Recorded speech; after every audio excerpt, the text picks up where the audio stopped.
আহমদিয়া মুসলিম জামাত। তো তুমি কি আহমদিয়া মুসলিম জামাতে আসবে নাকি আসবে না? তো সে বললো আহমদিয়া মুসলিম জামাত, যেহেতু মুসলিম আছে না, তো মুসলিম তো খারাপ কিছু না, আমরা মুসলিম, ওইটা মুসলিম, মাত্র সমস্যা কি?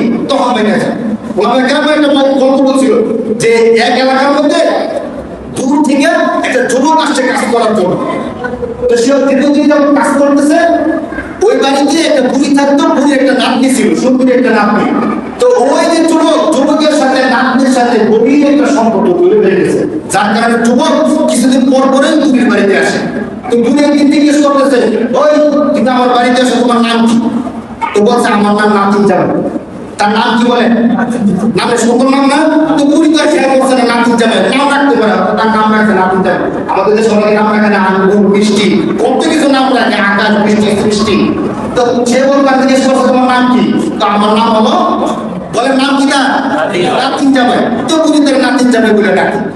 একটু চলতে প্যান্ট যখন গভীর হয়ে গেছে, একদিন সে বললো চলো আমরা পালাই, এখানে তো বিয়ে শাদী করা সম্ভব না, চলো আমরা পালাই যাই।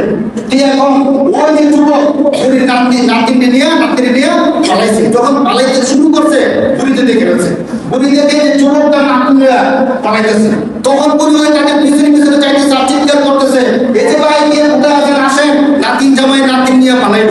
নাতিন জামাই সবগুলো দেখে বুড়ি যখন চিৎকার করতেছে আর বলতেছে, এই সবাই আসেন, নাতিন জামাই কি নিয়ে পালাইছে? নাতিন নিয়ে পালাইছে। মানুষকে বুড়ির কি মাথা নষ্ট হয়েছে নাকি? নাতিন জামাই নাতিন নিয়ে পালাইতে পারতো, পালাইবো না। সে নাতিন জামাই, সে তো নাতিনকে নিয়ে যাইবো, সে আবার কানে নিয়ে যাইবো। তো যখন সে দূরে চলে গেছে গা, সে পলায়ন করতে সক্ষম হয়েছে, সবাই দূরে এসে ধরছে, কি ব্যাপার, নাতিন জামাই নাতিন নিয়ে পালাইছে, তোমার কেমন থাকে? তাহলে ভাই সে তো সত্যিকার নাতিন জামাই না, তার নাম নাতিন জামাই। মানে কি তাহলে তার কাছে তো আমার নাতিন নিয়ে দিয়ে নেয়, তার নাম নাতিন জামাই, সে আমার নাতিনকে বুঝে যা, সে এখন নিয়ে কি করছে, পালাইছে। তো দেখেন সত্যিকার তারা এখন আহমদিয়া মুসলিম জামাত নাম দিয়া আমাদের সাথে বিশ্বাস, আমাদের ভাইদেরকে টোকা দিয়ে তাদের গলের মধ্যে ঢুকাইতেছে। এখন আমরা কেন বুঝতেছে, সাধারণ মানুষ তো বুঝতেছে না যে তাদের নাম আহমদিয়া মুসলিম জামাত, পুরো তারা কাফের। এই জিনিসটা যখন ওলামায়ে কেরাম চিৎকার করতেছে আর বলতেছে, তো মানুষ বলতে হায় হায়, আহমদিয়া মুসলিম জামাত তারা দাওয়াত দিবে না, দাওয়াত দিবে কারা? তারাও তো মুসলমানের দাওয়াত দিবে। যখন এই জিনিসটা বুঝতে সক্ষম হবে, যারে তারা নামে না আহমদিয়া মুসলিম জামাত, মূলত তারা কাদিয়ানি, মূলত তারা কাফের, তখন সময় শেষ হয়ে গেল, তখন তার কিছু করার নাই।